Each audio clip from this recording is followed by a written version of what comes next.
54 বছর পরে যখন দেশের মানুষের পিঠ দেয়ালে ঠেকে গিয়েছিল, আর কেউ কেউ শুধুমাত্র বাংলাদেশের মানুষকে ঈদের কথা শোনাতো,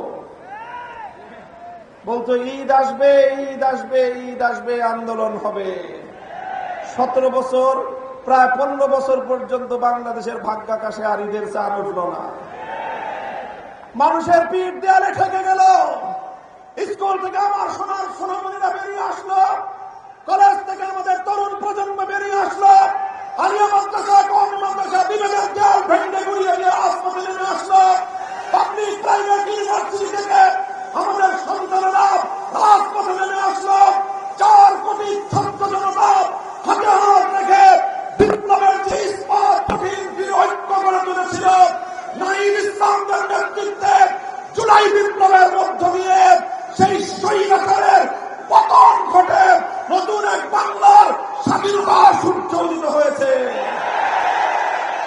তাই আজ 24 পরবর্তী বাংলাদেশের মানুষের যে আকাঙ্ক্ষা, যে ইচ্ছা, যে অভিপ্রায়, সেটাকে যারা সম্মান জানাতে পারে না, বাংলাদেশের মানুষ তাদেরকে কোনোদিন গ্রহণ করবে না।